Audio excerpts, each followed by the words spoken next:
E aí, meus queridos, tudo bem com vocês? No vídeo de hoje a gente vai trocar uma ideia sobre uma empresa top que pode ser uma ótima pagadora de dividendos no médio a longo prazo. Ela já está pagando dividendos interessantes, mas o potencial dela pode ser ainda muito melhor ao longo do tempo por conta dessas novas concessões que ela está iniciando. Ela atua no segmento de transmissão de energia elétrica, muitos investidores com de olho ali em TRPL ou Taesa, mas no vídeo de hoje a gente vai trocar uma ideia sobre as ações da Alupar.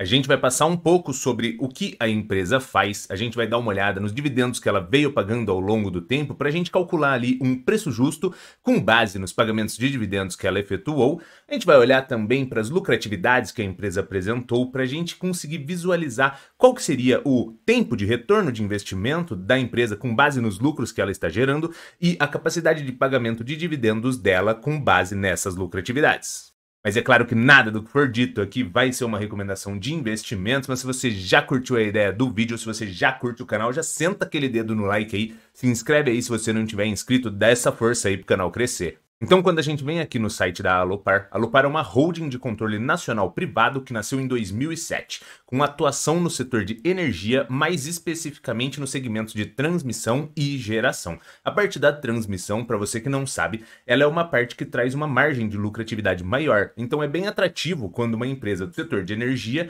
atua nessa área de transmissão. E aqui ele comenta que possui projetos no Brasil e em demais países da América Latina.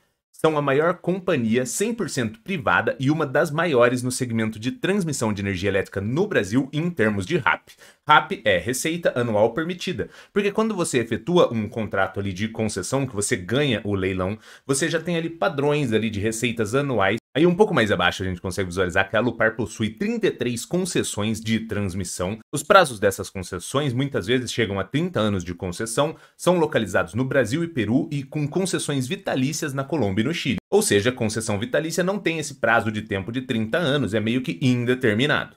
E aí ela tem também aquelas partes ali de geração, mas essa parte de transmissão é a que acaba atraindo mais os olhares dos investidores. Então o que é bacana aqui da gente visualizar? Concessões de um espaço de tempo relativamente interessante, ali na casa de até 30 anos, outras concessões vitalícias e possui uma certa diversificação de receita de forma geográfica, porque possui receitas no Peru, na Colômbia e no Chile. Só para a gente dar uma passada rápida aqui no Status Invest, se você ainda não conhece ou ainda não utiliza, o Status Invest é uma ótima ferramenta para tu efetuar suas pré-análises de investimentos. Então aqui o valor atual das ações da Alupar está em R$ 30,39. Quando a gente desce aqui na parte dos indicadores, um dividendo na casa de quase 6%, que a gente poderia considerar ele interessante, principalmente porque a empresa vem gerando novas concessões e essa receita viria mais a médio e longo prazo e automaticamente as lucratividades seriam impactadas em médio e longo prazo. Então a gente já poderia achar interessante 6%, sendo que ainda tem essa perspectiva para o futuro. Na parte aqui de preço-lucro está na casa de 12, ou seja, teria um espaço de tempo de 12 anos para retorno de investimento. Essa métrica acaba sendo atrativa de 10 para baixo, mas você não precisa se fixar exatamente nesses números, porque às vezes a empresa tem projetos para o futuro onde poderia melhorar as lucratividades e, consequentemente, esse resultado de indicador ele reduziria. Então aqui no caso de 12, não seria ruim, principalmente quando a gente olha com esse viés de médio a longo prazo, pensando nessas novas concessões que em algum momento gerarão novas receitas e acabarão impactando a lucratividade com potenciais de aumento. Para a gente dar uma olhada aqui nos indicadores de endividamento, o dívida líquida sobre EBITDA está na casa de 3,72. Muitas pessoas poderiam falar assim, tá preocupante esse negócio, porque está de 3 para cima. Realmente, de 3 para cima pode ser preocupante, mas você tem que pensar da seguinte maneira. Primeiro ponto. As empresas do segmento de energia elétrica, elas possuem previsibilidade de receita e reajustes inflacionários. Por conta disso, ela consegue controlar muito melhor sua alavancagem e ela poderia sim se endividar muito mais do que outras empresas de outros segmentos, porque ela já sabe mais ou menos essa previsão de receita que vai entrar. Segundo ponto é o seguinte.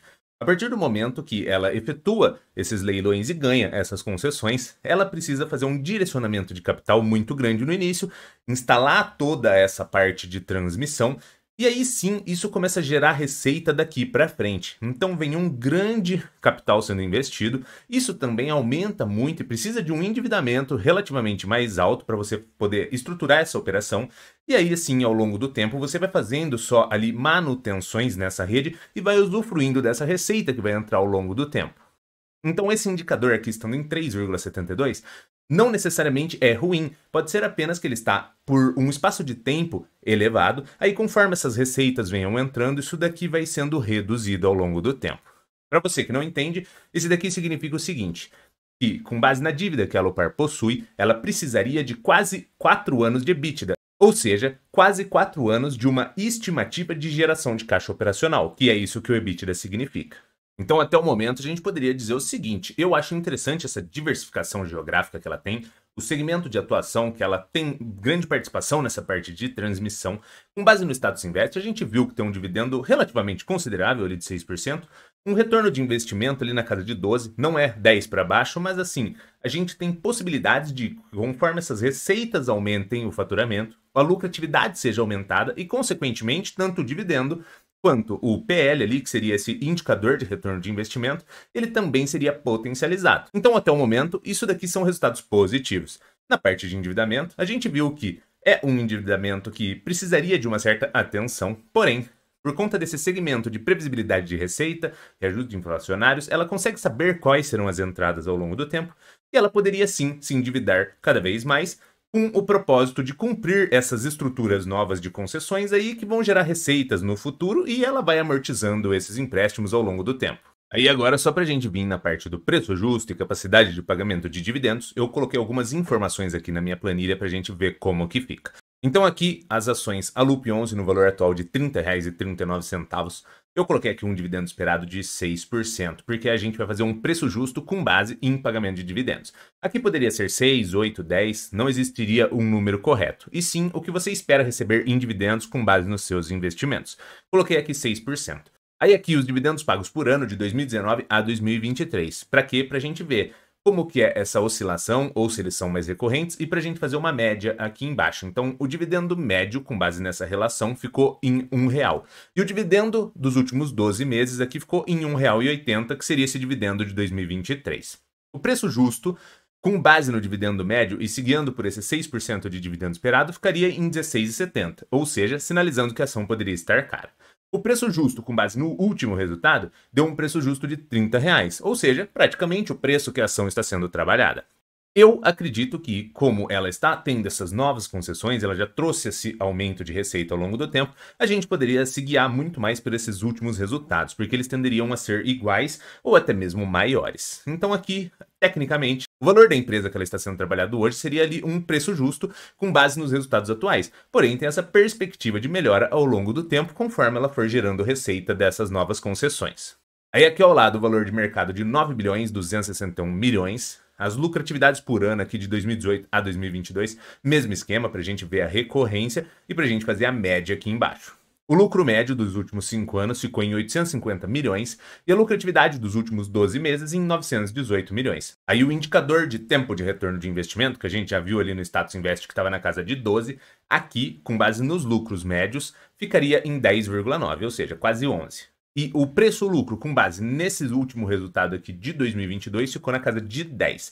Ou seja, aqui já ficaríamos com uma métrica bem interessante ainda se houvesse esses novos aumentos ao longo do tempo, por conta desses aumentos de lucratividade que poderiam acontecer por conta dessas novas concessões, tudo melhoraria também. Aí a capacidade de pagamento de dividendos distribuindo de 25% até todo o lucro, com base no lucro médio, ficaria de 2,30% até 9,18%. Aqui, distribuindo ali de 60% para cima, a gente já teria um dividendo razoável. E os dividendos, com base no último lucro que a empresa trouxe, ficaria entre 2,5 a até 9,92. Mesmo esquema também. Para ter um dividendo razoável, teria que distribuir ali de 60% para cima. Então, só para a gente finalizar, o valor atual que a ação está sendo trabalhada, com base nos resultados atuais, a minha percepção é que ele estaria sim no preço justo, oferece um dividendo razoável, um tempo de retorno de investimento ali na linha do aceitável e uma perspectiva de potencialização de resultados ao longo do tempo. Tudo isso gera a sensação de que ela poderia ser uma ótima empresa a ser estudada e caso fizesse o seu perfil, você cogitasse se investe ou não nas ações. A questão aqui é, eu acredito que no curto espaço de tempo, talvez ela não teria valorizações extremas, porém, ao longo do tempo, conforme trouxesse novos resultados de lucratividade com base nessas novas concessões, ela poderia sim ter tanto aumentos de lucratividade, aumentos de dividendos e, consequentemente, teria valorizações, porque as lucratividades acabariam puxando esse valor de cota. Mas é claro que nada do que foi dito aqui foi uma recomendação de investimentos, porque você que tem que ser responsável por estudar e se capacitar. Porque no fim do dia, o lucro ou o prejuízo é inteiramente seu. Mas se você curtiu o vídeo, senta o dedo aí no like, se inscreve aí no canal, dá essa força pro canal crescer. Eras isso e abraços!